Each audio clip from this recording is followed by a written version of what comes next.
Okay, it says we are live. So, hello, and welcome to this week's Empath Insight Power Panel. Today we're discussing how to surrender. So, what does it mean? How do you do it? And we are riffing off our conversation from last week, which was about trust.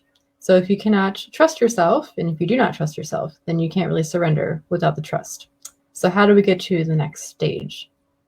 So, before we begin, we'll introduce ourselves. My name is Melanie Marisol, and I initiate fabulously wealthy women seeking spiritual sisterhood into their courtesan's journeys in my secret sorority, the Pleasurati.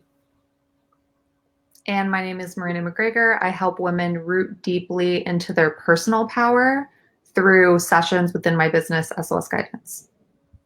I'm Lorna Stell. I help empaths and highly sensitive people to release chronic illness by healing self-loathing and self-judgment through a deep connection with their intuition. Great. So to kick this off, today's topic was brought up by Lorna, and last week we were explaining, and she explained, that you cannot surrender if you don't have trust. So last week we were discussing what does trust the universe actually mean. Again, you can watch the previous episode, but in short, it basically means trusting yourself. The universe has your back, and if you feel like the universe does not have your back, that probably means that you don't have trust within yourself. When people say surrender, it seems as if people are, the immediate interpretation might be like roll over and die, but that is not what we are suggesting. So either Marina or Lorna, how would you define surrender? And was there a period in your life in which you had to surrender because you had no other choice? Well, I feel like, so Marina and I have talked about this a lot, just in our own conversations, surrender, but also this dynamic of control. And I feel like the opposite of surrender is control to me. And yeah, I totally agree with what you're saying, that it's not about victimhood. It's not about giving up. It's not about complete passivity. I don't think that's surrender either. I think that is, you're still trying to have control in that that way of being. Because it feels like, well, if I just roll over and let myself die, then at least I have control over, like, what I almost want to say what happens to me, or like who can affect me. Because if I am just like so over it and I don't care, then nobody can touch me. That's kind of what it feels like, except it's not really true. So surrender, so control, I feel like the perspective of control is coming from a place of fear. And I feel like the opposite of that, if that's surrender, then surrender is based in love. And surrender is kind of this unattachment to, like, there's really no need to control because you are at peace with all that is.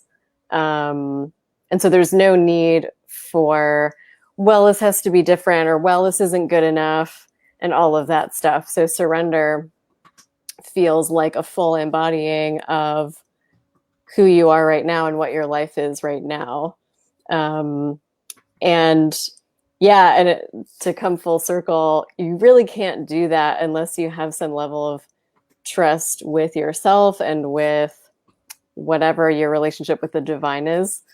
If you believe that you are safely held in your life, regardless of like where you are in the timeline, I always come back to, like, I'm always in the right place at the right time. So if you can come to a place of acceptance with that, and not like, okay, fine, acceptance, but acceptance being a place of freedom, then you have surrender. That's what my experience has been. Nice. Yeah, I really agree.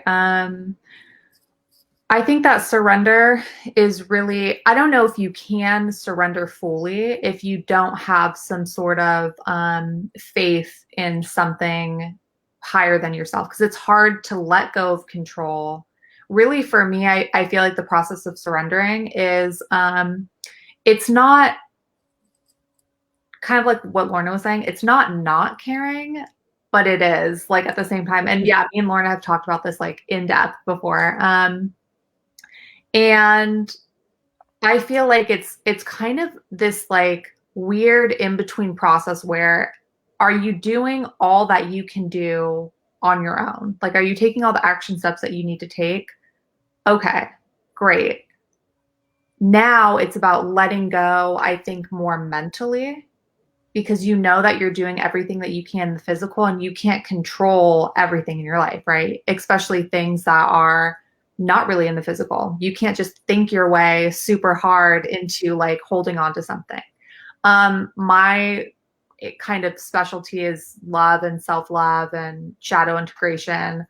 A lot of people come to me for relationship issues. So I think that surrender in relationships is a big one, and a good example, I think, because with something like that, a lot of times it's people find themselves letting go physically.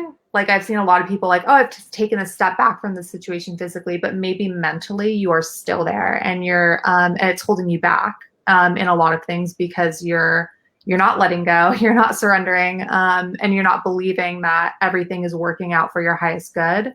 You're trying to control outcomes too much. So I think for me, it's been really helpful to have like I think, especially like walking through people that are having a really hard time for surrender, I would look at your relationship to your own spirituality and how that can be strengthened if you're having a hard time trusting in, I mean, we just talked about trust last week, but trusting in yourself, but then also trusting in the universe, God, higher energy, whatever it is that you subscribe to. But I mean, surrender it's scary as fuck, right? Like that's something that I think is really, really hard for people. And so I think when you have kind of like a game plan of like when you can sit with yourself and get really clear on your desires, what are my desires? Using like relationships, for example, your desire is not to be with Bobby, you know, that's not your desire. It has to be more general than that. Why? Maybe it's you want to be in a committed relationship or you want to be loved unconditionally or whatever that desire is. Get clear on what you want and why you want that. And then are you doing everything in your life that you can do to get there while holding boundaries? Because boundaries are important. Also, like, use your best judgment. Doing everything you can to get there isn't like, you know, there everything that is like healthy for you to get there, because I don't want to go like too deep into things, but I think if you have a hard time surrendering, cultivating like a morning routine is something that has been helpful for me in the past for like multiple things, and I think would be really helpful for people in general, because it kind of knocks out two things, right? Like it gives your mind something to acknowledge, I'm doing everything I can. Now I can let go a little bit. And also it's cultivating that connection with your spirituality a little bit more. So maybe in the mornings you're already clear on your desires. You can sit there and meditate on that feeling. Like, oh, how good would it feel if like maybe it's like finances or something. Like how great would it feel if I'm financially abundant, I have everything I need, you know, whatever, building that energy up, focusing on that, and then letting go, actually telling yourself, like, I surrender this situation to the universe. I know that everything's working for my highest good. I really want this situation, but I'm open to like this or something better. I would actually like put that intention out there that you are surrendering and you're taking a step back. And then try to commit to yourself that for that day, you're going to, if something goes right, celebrate it. If something doesn't go your way, thanks for redirecting me in the right direction, you know? And I think that's cultivating all those little things that you need to like just be able to naturally surrender more in your day. And then you have your action steps that you're doing. So if it's a finance thing, it's kind of like, all right, well, I'm working. I have this, I have that. I'm doing everything that I can. I'm just going to trust that everything's going to work out past that. And because I'm surrendering and I'm taking the time to like tap into my intuition and feel into my desires, if I go into the like wrong space, if I get thrown off my path, I'm going to trust that the universe is going to gently push me in the right direction. And for those of you that are like, surrender is super fucking scary, I'm freaking out. Think about the worst thing that's ever happened in your life. You're still here, aren't you? You're well enough to watch this video right now. So Yes. it must have like been, I know like hard times and like, but you think about the worst thing that's ever happened in your life, you're still here, you know? So the universe will, you know, get you, you're going in the right place. But anyways, I know that was a lot, but that's all. I'd love to add to that actually. Because I feel like this was coming up for me as you were talking. I feel like one of the gateways to surrender is your emotions. And specifically, I would say cultivating experiences for yourself that feel really good.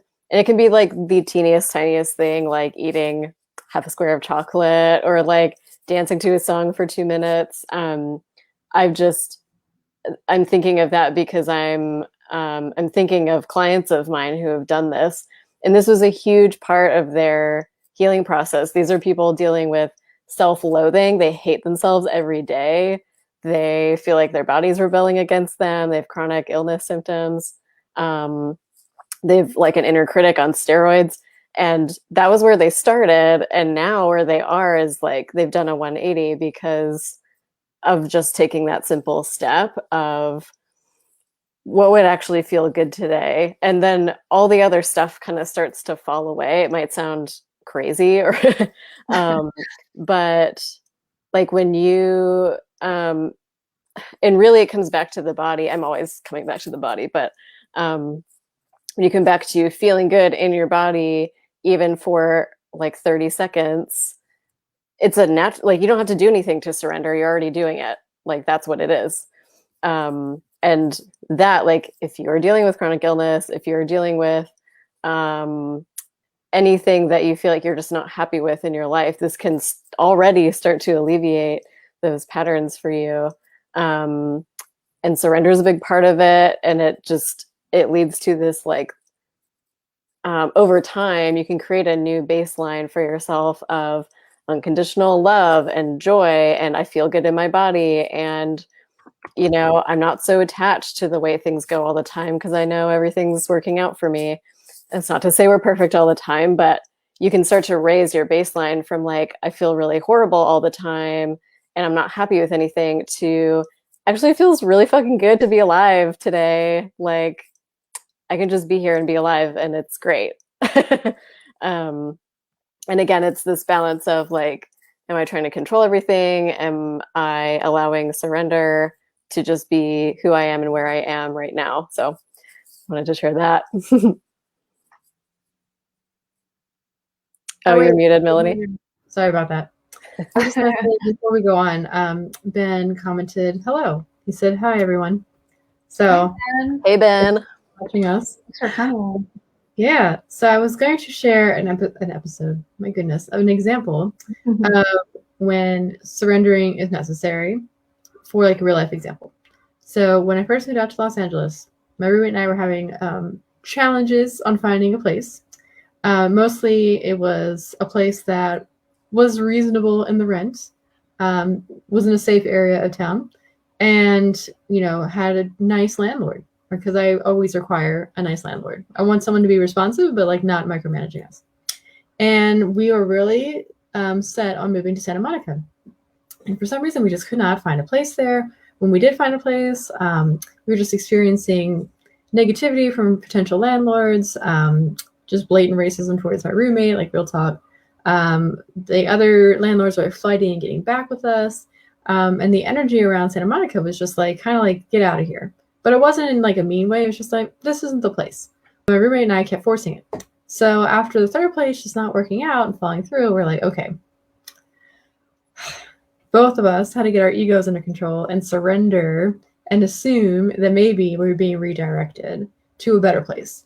So we finally just took off like a few days of looking for a place. We chilled out. We got in the energy of already feeling abundant. We knew we were going to find our place. It was getting a little bit stressful because we didn't want to keep going from Airbnb to Airbnb, like in different parts of town. Mostly because we were trying to see like which neighborhood we could live in. But it's just kind of a pain to always be like moving from place to place. So at the last minute, the universe connected us to a place where it is lovely, and I have a wonderful landlady, and we have a cute little gatehouse, as she calls it, and we have a nice, lovely, sprawling backyard, and there's hummingbirds that come here with an in-ground pool. So it was definitely a lot better than what we originally thought we would get living in Santa Monica, because we really wanted to be by the ocean. But where we live is within easy driving distance to Malibu. So definitely an upgrade. I mean, if you can choose to live near Malibu or Santa Monica, I personally would choose to live close to Malibu. So it was just a moment, though, where we had to like almost get beat down by the universe in order to allow the news or the download to come through us. If I was still hell bent on moving to Santa Monica and I was like unrelenting, we probably would still be living out of a hotel and not like living where we are right now. And actually, the manifestation was even better than what we originally planned. But if I did not trust myself and my roommate did not trust ourselves, which is especially challenging when you live with a roommate or you're like involved with someone, married, spouse, partner, otherwise, you guys both got to at least be on the same page of communicating to each other and also be spiritually awakened and also taking the time to be like, is my ego out of control? You know, so that is just something to keep in mind. But that is a real life example of allowing the surrender to overtake you. What we are not saying surrender is like maybe you have a tax bill and you haven't paid it and you haven't communicated to the IRS. That would be an example of surrendering, like, I'm just going to ignore my problem. That is not helpful. You can get more fines, you'll be even more in debt. So that is an example of surrendering where that is running away from your problems, not looking at your credit score, not looking at your credit card bills, being too afraid to open up your bills, so you just kind of ignore them or throw them in the trash. That is ignoring. That is not surrendering. If you want to make peace with your bills and whatnot, then you would allow yourself to look at them and embrace them instead of coming at them with fear and being like, okay, thank you, utility bill, for coming to me. Thank you for providing me with heat or electricity, water, or whatever. How much are you? We're going to pay you off. It's going to be okay. That would be another real life example of surrender. I really like that you use the example for that there, because I think that I actually talked about this last week too, but like just that you hear this a lot in the spiritual community where it's like everything that's meant for you is meant for you and like you don't have to. But sometimes when you're very deep into desiring something or like you have your like the opposite of surrender where you're just like trying really hard to control something that you think you want, it's hard to think that because you're like, okay, I get it, but what if I make the wrong choice or what if I am on the wrong path or like, you know, whatever. But I've been in situations like that too where I've been in a bad situation with you know, a partner that I'm with. And I'm kind of like but I just want to try to make it work or something. And I'm kind of like half in, half out, trying to figure things out. And then right when I decide, you know what, I'm going to ignore my intuition and let go of everything. And like, I'm going to surrender into like false surrender, but I'm going to like surrender into like, I'm going to try to make this work. Right when I make a decision, I think sometimes taking a leap of faith and choosing a direction, not just physically, but mentally too, like your energy. Because if you're, you know, with that example, that whole time I was in that relationship physically, but I hadn't fully mentally chosen to do that yet. And right when I did, the whole thing fell apart, and like, but in a very like synchronistic type of way. I've also been in a relationship where, you know, almost same situation, but right when and then I leave, you know, I make the opposite choice. But right when I become okay with that and surrender, and like, you know how they say like things come in when you least expect it or something, or right when you're ready to be single, something happens. So right when I'm ready to be single, then that person comes back. And it's like, oh, that was meant to happen. Like that was meant to kind of come back around for whatever reason. Um, so I really do believe, like through experience and stuff, that everything that's meant for you is meant for you. And a lot of times the act of surrendering is like choosing a direction, having faith that, okay, I'm picking this, I'm like going to stick to it. And then I'm going to let go of outcomes and just trust that the universe has me. I'm trying to do the best that I can for myself, but we don't fucking know everything. You don't know how everything's going to turn out, and you don't know like really what you can only do what you think is best. And I think sometimes people get caught up in like, I just want to make the right decision. And it's like, the truth is you can't, like with you in Santa Monica, you didn't know if you left, you know, it like, that's kind of a hard thing. Like, well, what if I leave and I'm telling the universe that I don't want to be in Santa Monica? And people get like caught up in that a lot. But a lot of times if you just choose a direction, you chose a direction and it felt right. And like, it sounds like when you were staying there, it was starting to feel wrong. So it's like, okay, well, I'm going to make another choice. I'm going to do this. Oh, it's feeling right. Okay. Like I can like, I have more confidence to like let go a little bit more. And the last thing that I'll say like real quick is, I think if you're lacking surrender, it's because a lot of times you're desiring a feeling that's outside of yourself, whatever that is, that you want, but you can't have right now because of outside circumstances. And you're telling yourself, when I get this, I'll be happy. So you're not allowing yourself to be happy in the present moment, which is creating a lack of desire, because you're trying to control, like, I just want this feeling. Once I get this feeling, then I'll surrender. Then I can be happy. Then I can let go. So I think asking yourself, what do I need to do today to make me feel some of the energy of that desire now? It's not about like, now you don't have goals because you just do everything on your own. It's like you still have that thing that you want, but you're able to let go a bit more because you're providing yourself with that desire. Now, some people might say, I desire being in a relationship. How am I going to give that to myself? Maybe you can, like, and this kind of comes back to what Lorna was saying too about like being happy, like just doing things for yourself. Maybe you can take a bath and like, you know, really like, you have some lotions or something that you love, and you're like, you know, really taking time to like massage yourself and like give yourself, you know, some self-care.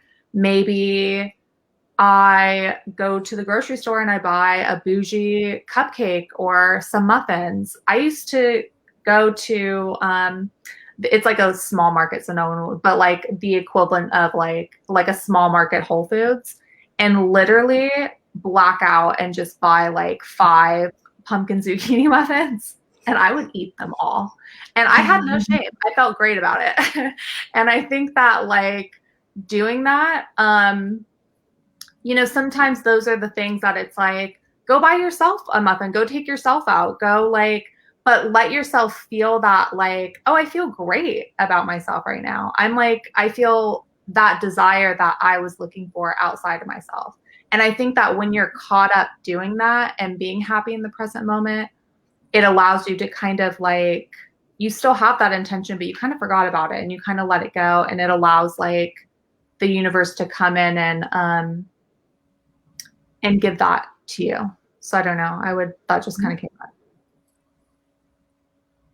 Yeah, I think there's something too about like expanding your capacity to hold those like positive or like good feelings, like the feelings that, yeah, like we don't have some kind of negative story about. Because a lot of us, we've all experienced traumas, whether it's like overt or covert, as they say. And so a lot of us can get kind of like just so used to being unhappy or complaining or being dissatisfied with things or just always looking for like what's going to go wrong next. So as you're saying, I just want to add because I've totally done that where I'm like, I'm just going to treat myself. And then I'm like, this didn't fix my problem. What the hell? So again, for me, it comes back to being in your body and like, what does it feel like in your body to fully experience those positive emotions and to have no judgment about it, no story about it, no like, well, so-and-so isn't happy, so I can't be happy, or like they're starving children wherever, you know, all these reasons why we can't be happy. I just, you know, I see this with my clients because it's something that is, it's like a systemic pattern for a lot of people, that like self-judgment, and not everyone calls it this, but self-loathing too. So yeah, like those experiences are really good of like treating yourself to something that feels good, but then getting to a place where it's consistent and it's something that you're not holding back from giving yourself that because you made a mistake or someone's mad at you or whatever. Like just because you exist, you can do this nice thing for yourself, and because you deserve it. Like there's nobody that's better than you. There's nobody that deserves it more. There's no reason you don't deserve it. So I don't know. I just wanted to add that because a lot of us try to like do nice things for ourselves or self-care, but we're not really getting fully present with the experience. This is why connecting with your intuition for me has been so important, because your intuition's like deep in your body. It's not all up here in your thinking mind where you have all these stories about stuff. And I don't say that to blame at all. Like we all do that. So yeah. So in terms of surrender, just for me, what has helped me is like getting into the experience my body is having and connecting with my intuition about it and cultivating those like positive emotions or like pleasant emotions, whatever that is for you. Right. And I will share a pleasure tool when it comes to surrender. So if anybody knows me, I'm all about pleasure. I'm about prioritizing pleasure specifically for women every day. And when it comes to surrendering, the pleasure tools for most part is like treat yourself, brag it up, you know, express gratitude. And it's all about taking up space. There is a time though where you could just treat yourself and then it's an empty thing because again, just like Lauren was explaining, you know, you're not really dealing with the deeper thing. You're disconnected from your intuition and you're most likely disconnected with your body. So although the pleasure tools have a little bit more of a positive slant, there are ones that manage negative emotions, as people might say. So your depression, your sadness, your frustration, your anger. I mentioned swamping before, I think, but this one is called the Biff Crawl. These pleasure tools were created by Mama Gina, otherwise known as Regina Thomas Howard. She wrote the book Pussy Reclamation. And with the Biff Crawl, you literally get on the ground and crawl it out to a playlist of super sad music, stuff that makes you cry. Swamping is a little bit more for anger management, like screaming and yelling. Riffing is more of like crying it out and letting the emotions out that way. And you at the end of the practice, because it can be up to 10 to 15 minutes long, you know, you cannot not surrender. You just have to give it up. So that's just something, a tool that you can actually use today as a way to surrender. Because at the end, you'll be crying, but you'll feel better. I'm really glad that everyone's talking about like basically holding space for yourself to honor sadness and stuff too, because that's true. You have to be in a place where if you have to be in a place where you're wanting to do all those things, and definitely don't do that if you're like deep in depression. You're like, oh, okay, like I'll treat, because then you're just like forcing yourself. That's kind of like the love and light, like in the spiritual world, they tend to like drown you with love and light. And it's like, oh, you're feeling bad, positive affirmations. It's not good to feel bad. Like, you have to like listen to all these podcasts and like positive affirmations, which is, it's good in a way, as long as you're like integrating your shadows and you're not ignoring them. So I agree that like, along with all of that stuff, you can do that while you're in that space if it feels good for you, because you want to honor the part of yourself that wants to move forward and wants to be happy and deserves to be happy in the present moment. But I think that also like holding space for yourself, like I used to have this issue where I would find it really hard to think of the positive things or like be happy or stay in the present moment. And still sometimes I'll have to like use tools to, you know, depending on what's going on in life. But I think that what I discovered personally was when I started getting into like shadow integration is there's all these little parts of yourself within you. And so if you're having a hard time with that, I would look and see, is it because there's a part of you that feels, you know, maybe an inner child or something that feels sad or depressed or whatever that feeling is, and has felt like that hasn't been soothed or answered or like felt, because then it might not feel so good to go into the good present moment feelings, because it's just you pushing down that, like, it's kind of like that sadness is coming up more and more because you want to see it and heal it.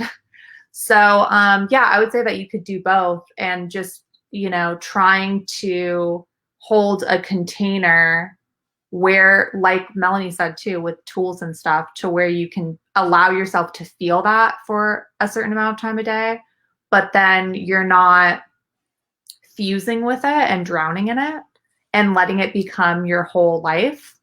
You're honoring it in a space, soothing it, telling yourself that you're going to spend as much time as you need with it for it to, you know, feel out, but you're also going to spend time trying to be happy in the present moment and doing things that that you enjoy. So yes, I love that.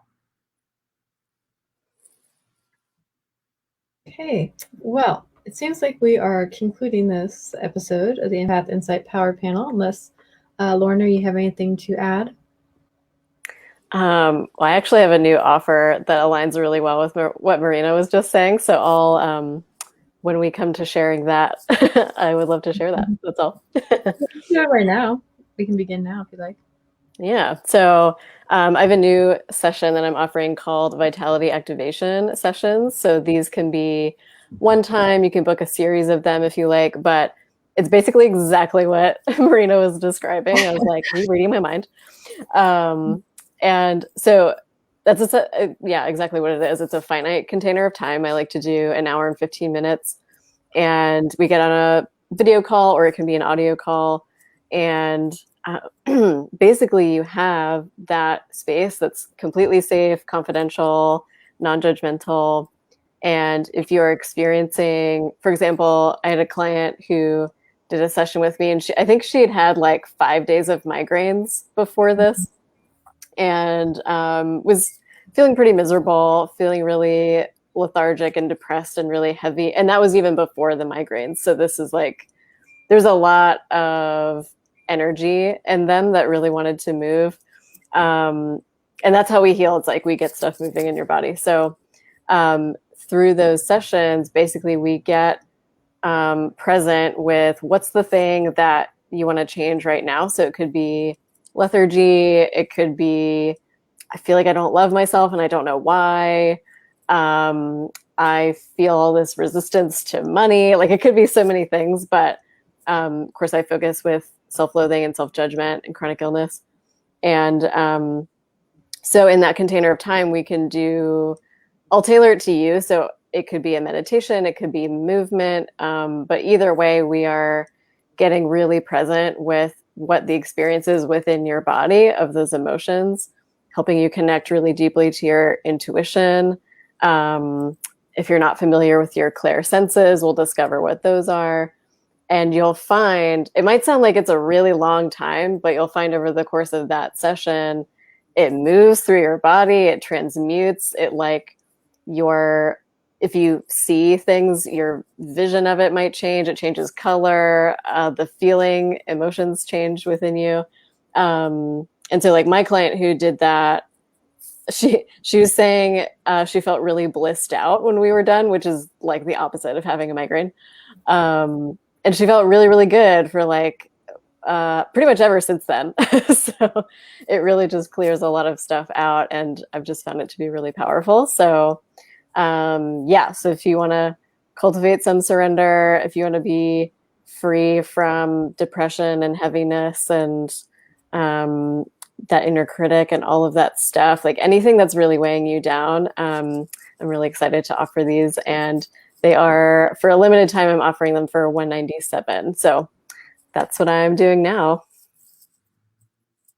Nice. Marina, would you like to go and share what you're offering? Yeah, I would love to. So I have a few different offerings, but I'm just going to share my soul sessions with you guys right now. Those are the ones that a lot of people start with. So my area is love, self-love, and shadow integration.